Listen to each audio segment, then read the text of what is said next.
And so I want to ask this question, Chuck. Is Sacha Feinberg-Mngomezulu on a trajectory to be the GOAT, or is it still too early to tell? How do I answer this? Because it's very early in his career, right? But if he's going to be doing what he did on the weekend, score a hat-trick with that magic pass, get an assist from behind pass the ball from behind the hand, back of the hand. If that's the kind of rugby that he's going to be playing week in, week out, then crown him, right? But then he's also had injuries. He's also had games where those things have not come off. Because we've seen in the Springbok jersey where you're like, oh, I see what you were trying to do right there. And it hasn't come off all the time.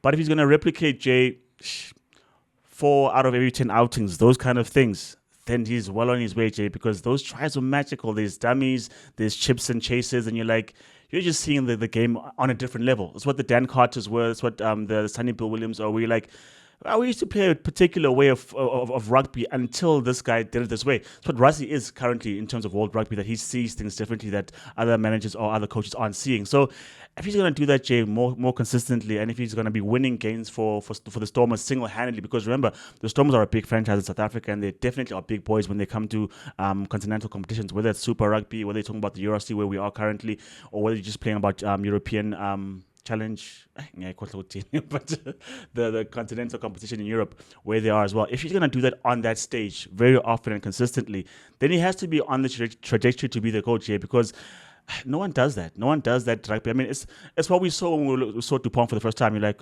oh, I see why there's so much noise. I see why he's held in such great esteem, because he does that on the pitch. He dictates everything, and everything goes well according to his tune. But also I fear, Jay, in terms of injury concerns, because while he's also been new, he's been injured a lot of late. And with rugby, you can't necessarily avoid injury. It's a full contact sports. It's a collision sports. That's what happens. And so if he can avoid that, Jay, then I have to give a big tick and say, well on his way. So since his return from injury, he literally has been, I want to say he's literally been the man of the match in every match he's played. And he's been the best player on the field each time. So in order to become the GOAT, right, and maybe speaking in a Springbok context, maybe also in terms of historically in world rugby, two things need to happen, right? You need to perform at a high level, but not just a high level. At a level maybe we've not seen many people, if any, do before. And then you need to maintain that. That's where the injury concerns come in, right? So if we are assuming for health throughout his career, then the thing that we need to see is the virtuoso performances on a regular basis. And as I'm saying, since he's returned from injury, what he's shown it's a small sample size, is that every time he steps onto the rugby field, he's the best player on the field. And it's not just the fact that he's doing the things that a fly half does, because it's very easy to be the best player as a fly half. That is the sexiest position in rugby, right? Which is also an advantage in terms of trying to go down a path that ends with you being the GOAT, because you have so much control of matches. And if you are just a very good player who plays fly half, then you're going to be one of the very best players ever, because the position lends itself for that. And that's an advantage for a Sacha. But at the same time, Chuck, because we will get to see you dictate play and run games as often from that position, if he then delivers the kind of performances again as we saw against Connacht, where he is scoring a hat-trick, but he's doing spin moves where it looks like somebody is controlling him with a PlayStation controller. He's throwing passes from the back of his hand where you can't even tell where did the pace and the spin come from, because there's hardly any movement from his wrist or his elbow. Like you're watching it, and you're seeing it, but you can't believe it, right? And it's not only magic, because that can be Harlem Globetrotter stuff, right? Yeah. I think of someone like a Carlos Spencer from New Zealand. Carlos Spencer was that guy. Like he was, now you see it, now you don't. But he wasn't Andrew Mertens, and he wasn't Dan Carter, because he wasn't consistent. And there was a lot more of his game centered around those things, as opposed to go and win us the game as the fly half. Whereas you compare it to a Dan Carter will give you like 80+% from the kicking tee, but he will give you the performances ball in hand and bringing forwards and the backs and making everybody play where it makes you ooh and ah. You know, everybody still speaks about that second test in 2005 against the Lions.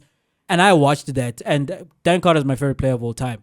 And I watched Dan Carter and it's like, I love this. Like, I know he's from New Zealand, but like every time I watch that man on a rugby field, and even after the injuries and coming back in his last hurrah in the 2015 World Cup, he was still Dan Carter, right? And he was signing off as, yeah, my name is in the hat in terms of GOAT.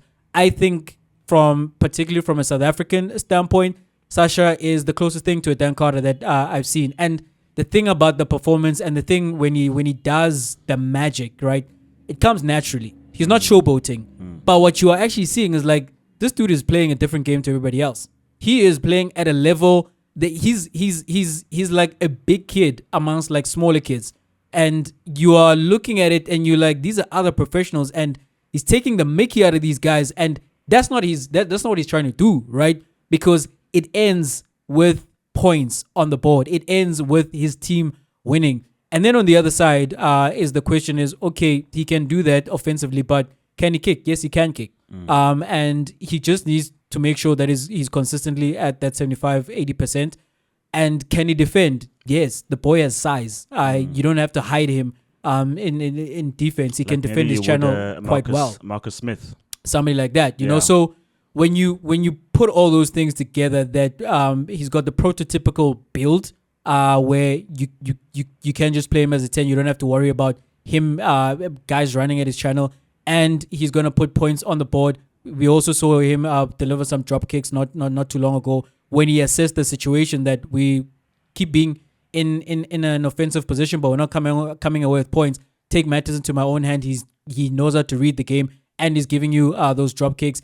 And then as we're saying, whether it's broken field or it is a straight line in front of you, he's able to poke gaps, poke holes into the defensive line, and it ends with his team scoring points. Yeah, if he stays healthy, he is well on his way to becoming the GOAT, Chuck. I mean, I know we're talking about most recent performances, right? And as you said, highlighting specifically since he's come back from injury. But when Rusty put him in the deep end in the Rugby Championship, he took to it like a duck to water against New Zealand, against his Australia, first action against international Argentina. rugby was slotting the 50-yarder. Yeah. And they were like, oh, okay, that's what he does. That's who he is.